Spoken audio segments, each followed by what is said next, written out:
దీన్ని అడ్డుపెట్టుకుని వాడేవాళ్ళు. జెన్యూన్గా మిస్ అయిన వాళ్ళు ఎవరంటే అక్కడ ఇల్లుండి మునిగి వేరే ఏరియాలకు వెళ్ళి ఎవరిని కలవాలో ఎవరిని అడగాలో తెలియదు. ఇదివరకైతే వాలంటీర్కి ఫోన్ చేసి ఇట్లా మందమ్మ లేదా వాలంటీర్కి తెలుసు కదా 50 ఇళ్ళు, ఆ 50 ఇళ్ళు లిస్ట్ వాళ్ళే చెప్పేస్తారు. ఇదిగో సుబ్బారావు ఇల్లు మునిగింది, రామారావు ఇల్లు మునగలేదు, అప్పారావు ఇల్లు పైన మునిగింది, ఇట్లా వాళ్ళే చెప్పేస్తారు. సహజంగా వాళ్ళే అక్కడ రాసేసేవాళ్ళు, ఇంకా వేరే ఏం అక్కర్లేదు కదా. అదే ఇప్పుడు వీళ్ళకి వచ్చేటప్పటికి రావాలి, ఇంటికి కనుక్కోవాలా, దాంట్లో కార్డు కానీ రేషన్ కార్డు కానీ కరెంటు బిల్లు కానీ ఆధార్ కార్డు కానీ తీసుకురమ్మంటున్నారు. వరద ఏమన్నా చెప్పొచ్చిందా ఇవన్నీ దాచుకుని ఓ ప్యాకెట్ పట్టుకొని పెట్టుకుని పరిగెత్తడానికి? పడుకున్న వాళ్ళకి గబక్కన ముడ్డి కింద తడిస్తే పరిగెత్తిన వాళ్ళు లేబర్ ఏరియాలో రాత్రి తెల్లారుజామున వచ్చింది వాళ్ళకి.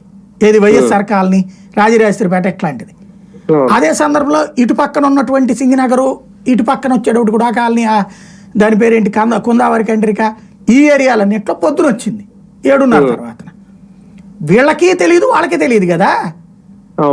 పరుగులు పెట్టుకుంటూ వేరే చోటకు పోయేవాడు ఏం పట్టుకుని పోతాడు? కొంతమంది పట్టుకెళ్ళారు గబక్కన సర్టిఫికెట్ల వరకు.